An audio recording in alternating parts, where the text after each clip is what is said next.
Vamos a empezar hablando sobre la intensidad de un estiramiento. Y para ello voy a ayudarme de esta curiosa plastilina con la que podréis ver cómo se comporta un músculo. Si yo aprieto levemente la plastilina, podéis ver que ésta se deforma, ¿sí? Pero estoy apretando, como digo, suave y lentamente. Sin embargo, voy a volver a hacer la pelota que tenía al principio. Si yo le pido a esta plastilina que se deforme con rapidez, es decir, con intensidad, y la tiro contra el suelo, podéis ver que sencillamente bota, no se deforma lo más mínimo. De hecho, ni siquiera le quedan marcados los pelos de la alfombra.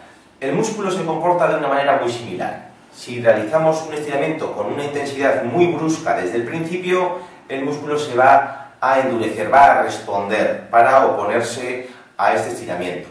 Es mucho más adecuado comenzar los estiramientos con una intensidad más leve, que vaya dando de alguna manera confianza al músculo, que vaya poco a poco cediendo, y según vayamos progresando en el estiramiento nos va a ir permitiendo introducir mayor intensidad.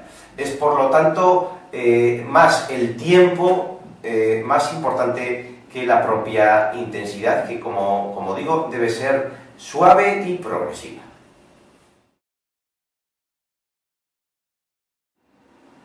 Vamos a hablar ahora sobre la duración de un estiramiento, y para ello voy a apoyarme de este esquema en el que os muestro cómo cuando nos enfrentamos al estiramiento de un músculo vamos a tener dos fronteras. Por un lado sería la frontera de la longitud tónica, es decir, del tono muscular, de la parte contráctil, y por otro lado tendríamos la longitud anatómica, que como veis es mayor y sería la dada por la propia estructura, por el propio tejido fibroso de un músculo. Si queremos modificar la longitud de un músculo, tendremos que sobrepasar esta longitud anatómica, obteniendo un beneficio en esta longitud anatómica. ¿De acuerdo? Pero cuando empecemos a estirar, vamos a encontrarnos siempre en este nivel. ¿Sí? Un músculo nunca vive en su límite anatómico, sino que va a estar siempre con el tono muscular un poco más contraído, ¿sí? En una longitud menor a la máxima de ese músculo. Es por eso que la duración va a ser importante en el sentido de que si hacemos un estiramiento muy corto o demasiado corto, podemos empezar a estirar el músculo, podemos llegar hasta aquí, un minuto, paramos, ¿sí? No hemos llegado a la longitud anatómica, no hemos llegado a convencer al tono muscular para que nos permita acceder al límite anatómico de ese músculo, que es el momento en el cual vamos a empezar realmente a modificar la estructura de este músculo y a estirar verdaderamente su tejido fibroso. Por eso, desde mi punto de vista, un estiramiento tiene que ser largo, tiene que tener una duración mínima de 5 minutos, de ahí en adelante. Podemos hacerlo más corto, pero por supuesto a la hora de modificar la estructura muscular no va a ser efectivo. Puede ser efectivo a la hora de relajar el músculo y de relajar el tono, porque si llegamos hasta aquí ya hemos provocado una relajación del tono muscular, vamos a decir, de esta cantidad, ¿verdad? Pero si queremos modificar la estructura, insisto, tenemos que alargar el tiempo, la duración del estiramiento, para poder acceder a esta otra parte que realmente modifica el tejido fibroso de un músculo. En ese sentido me remito nuevamente a la intensidad del estiramiento para decir que para que el tono muscular nos permita llegar a esta frontera, vamos a decir que esto es el límite de un músculo. Imaginaros que es una persona, a nadie le gusta que le lleven a su límite, ¿verdad? Al músculo le sucede lo mismo. Hay que pedirle suavemente, poco a poco y con tiempo. Hay que darle tiempo para que ceda, nos permita llegar aquí, incluso sobrepasar este límite.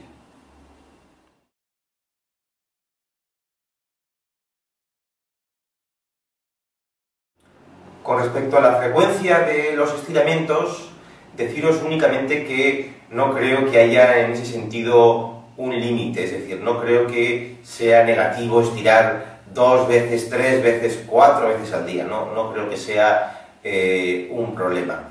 Pero como recomendación para quien quiera hacer un buen trabajo de estiramiento, yo os recomendaría realizar el estiramiento a la mañana al levantarse, que es cuando la musculatura, vamos a decir que está más rígida, y a la noche antes de irse a la cama, lo cual nos va a permitir, en este caso, que el descanso sea mayor, más productivo y que lo que hayamos estirado, vamos a decir que el cuerpo lo pueda asimilar mejor.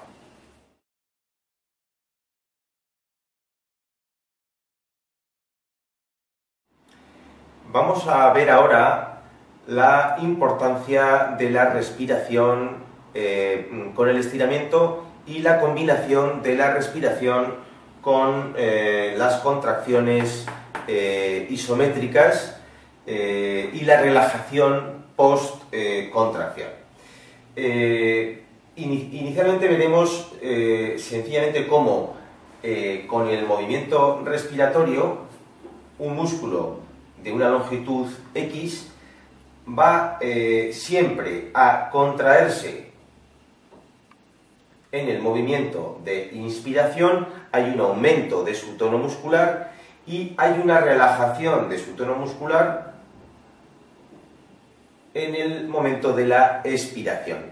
Por lo tanto, el estiramiento o la ganancia en longitud del músculo vamos a tratar de realizarla siempre en la parte de la expiración, ¿sí? Sería coger aire, mantener la longitud, soltar el aire y obtener la ganancia en longitud, aprovechándose de esa reducción del tono muscular que se da en el momento de la expiración en casi todos los músculos que de una forma u otra participan en la expiración.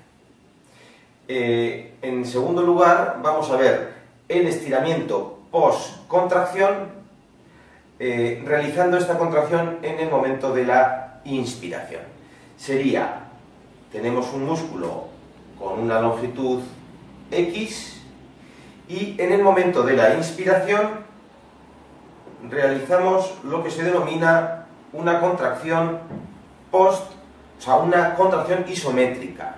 Es decir, que no hay movimiento del músculo, no hay acortamiento. El músculo se contrae, pero se contrae en su lugar, sin llegar a acortarse. Tiene que ser muy suavecita para que esto funcione.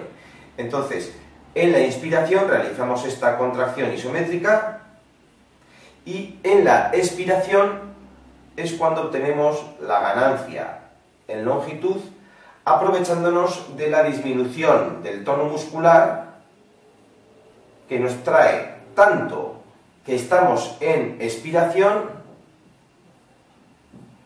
como la relajación que se da en el tono muscular después de la contracción isométrica, ¿vale? Vamos a llamarle post, ¿sí? Entonces tenemos una doble ventaja para estirar el músculo en este momento. Por un lado, la expiración y por otro lado, la relajación post-isométrica. En cuanto a este tercer caso, este ya es algo más avanzado, más orientado, si se quiere, a fisioterapeutas o a profesionales de este campo. Y sería el estiramiento post-contracción isométrica en expiración. Realmente lo que vamos a realizar es una contracción excéntrica, ¿vale? Una contracción excéntrica. Eso quiere decir que el músculo se va a contraer a la vez que se estira, ¿sí? Para esto tenemos igualmente el músculo en su longitud inicial. En el momento de la inspiración sencillamente dejamos el músculo en esa posición de estiramiento, en el límite que hemos llegado de su longitud, y en el momento de la expiración ya sabéis que al expirar los músculos levemente aumentan su longitud porque la mayor parte de los músculos participan, aunque sea lejanamente, participan en la inspiración, por lo tanto se estiran en la expiración. Y es en ese momento de la expiración cuando vamos a realizar una leve contracción. Es decir, por un lado el músculo está estirándose por la expiración y por otro lado estamos haciendo una contracción, pero una contracción, vamos a decir, perdedora, una contracción que pierde. Está demostrado que un músculo que se contrae de forma concéntrica, que es como utilizamos los músculos prácticamente siempre, genera fibras musculares en paralelo, lo cual da lugar a un músculo voluminoso y corto. Y está demostrado que un músculo que se contrae en excéntrico da lugar a fibras en serie, lo cual da lugar a un músculo fino y largo, que como todos sabéis es un músculo mucho más sano y más útil, funcional y potente.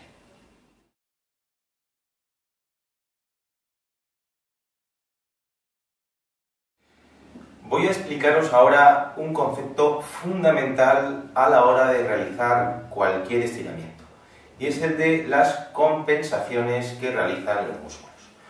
Un músculo, al igual que una persona, no quiere perder aquello que ha ganado, no quiere perder esa contracción que ha ganado, con lo cual se va a resistir al estiramiento haciendo compensaciones, haciendo trampas, de la misma forma que si a una persona le quitas por un lado, va a intentar ganar por otro.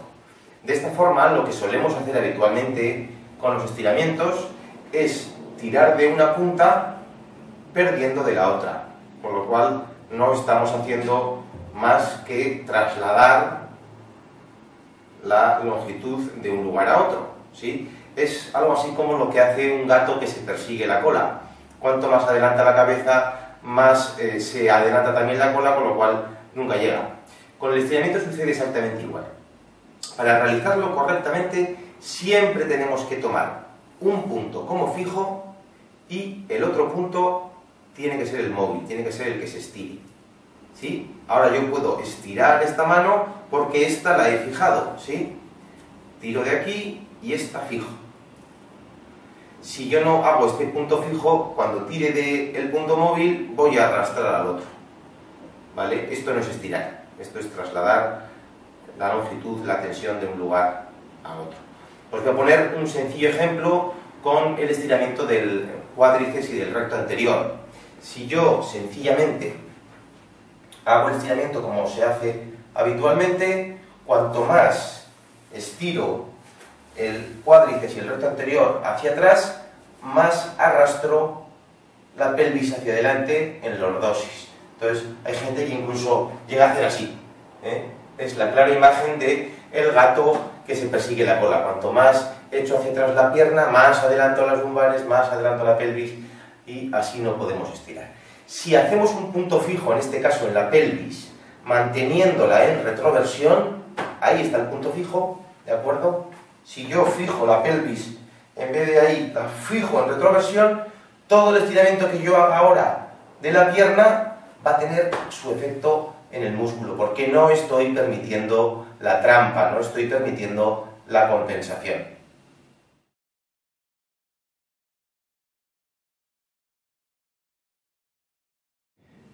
Con respecto a estirar antes o después del ejercicio físico o de la actividad deportiva, os diré que si vais a realizar un estiramiento normal, en el que no sigáis el resto de las consideraciones de las que os he hablado en otros vídeos sobre los estiramientos, me parece que da lo mismo realizar el estiramiento antes o después, se puede hacer tanto antes como después de igual forma. Pero si lo que vais a realizar es un buen estiramiento, un estiramiento, como os he dicho, largo, suave, progresivo, cuidando las compensaciones, etcétera, etcétera, ese tipo de estiramiento provoca una modificación, un cambio en la estructura del músculo y de sus fibras musculares. De forma que yo ese estiramiento no lo recomiendo nunca para realizarlo antes de una actividad deportiva, ya que se puede generar de alguna forma una discordancia entre la imagen cerebral de ese músculo y, vamos a decir, el hábito que tiene el cerebro a la hora de gestionar ese músculo con la realidad actual de ese músculo, de forma que si lo realizamos justo antes de la actividad deportiva podemos llegar incluso a tener una posterior lesión por esa falta de control del cerebro del nuevo músculo, de un músculo que ha cambiado. Es por eso que tenemos que, después de hacer un buen estiramiento, tenemos que dejar un tiempo para que el cerebro, vamos a decir, que se acostumbre y vuelva a retomar el control sobre esa nueva realidad, sobre ese músculo que ha cambiado, ha realizado un verdadero cambio en su estructura. Es por eso que yo, para antes del ejercicio físico, yo recomiendo un estiramiento normal, más corto, que tiene más una función de relajar un poco el tono, de preparar el músculo para la actividad deportiva, y sí, después del ejercicio físico, un estiramiento más profundo, un estiramiento como yo os he contado en otros vídeos, que nos va a ayudar, por un lado, a restar todo el exceso de fuerza, de tono muscular que ha cogido el músculo durante el ejercicio, ayudar a relajarlo y además ayudar a que el músculo se haga más largo y cambie su estructura hacia un músculo más largo.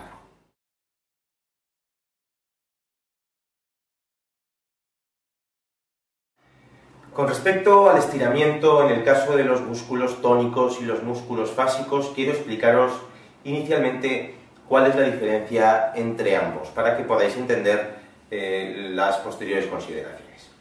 Los músculos tónicos son aquellos que mantienen la postura, que mantienen al ser humano de pie y, por lo tanto, se contraen constantemente, nunca se relajan. Tienden al acortamiento y tienden a la hipertonía o al exceso de tono muscular, al exceso de fuerza. Son los músculos que principalmente vamos a tener que estirar y son también la mayor parte de los músculos del cuerpo. Sin embargo, los músculos fásicos son músculos que se contraen solo con el movimiento, son músculos destinados al gesto y tienden a la debilidad, tienden a la flacidez. Son músculos, por lo tanto, que desde mi punto de vista nunca hay que estirar porque no lo necesitan. Músculos tónicos podríamos nombrar, por ejemplo, a los gemelos, los isquiotibiales, los músculos profundos de la cadera, como los piramidales. Podríamos nombrar a toda la musculatura lumbar, podríamos nombrar al bíceps, a los flexores de los dedos, a los músculos de coger y traer hacia uno mismo. Y podríamos nombrar como principales músculos fásicos a el cuádriceps, excepto el recto anterior, que es un músculo más tónico, los músculos abdominales, que nunca habría que estirar, y, por ejemplo, la musculatura extensora del brazo, los epicondilios, los músculos tríceps y músculos rotadores externos del hombro, como puede ser el infraespinoso, supraespinoso y redondos. Por último, como última consideración con respecto a este concepto, os diré que siempre un músculo fásico, aquí lo veis como más pequeño, es decir, menos fuerza, va a tener enfrente a un músculo tónico, un músculo con mucha más fuerza, está preparado por naturaleza para tener mucha más fuerza. Eso va a generar un desequilibrio muscular y un desequilibrio en la articulación. Es, por ejemplo, lo que hace que los hombros se enrollen hacia adelante.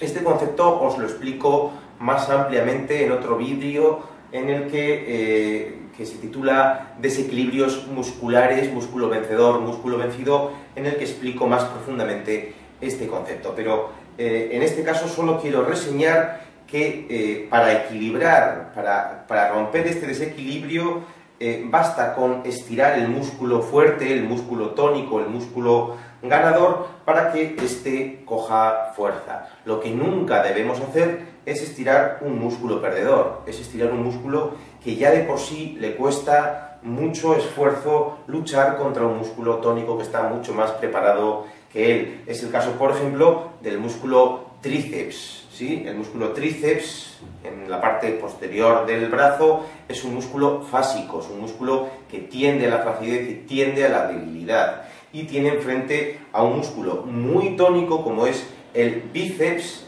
¿sí? Que tiende a todo lo contrario. Es por esto que nunca jamás debemos estirar la musculatura posterior del brazo, nunca jamás debemos estirar el tríceps, sino que estiraremos solamente el músculo bíceps. Es solo un ejemplo, pero lo podemos encontrar en otras partes del cuerpo. Bueno, espero que os haya gustado este vídeo y que lo practiquéis. Ya sabéis que podéis dejar comentarios al pie del vídeo y que podéis suscribiros a nuestro canal de Fisioterapia Online. Un saludo.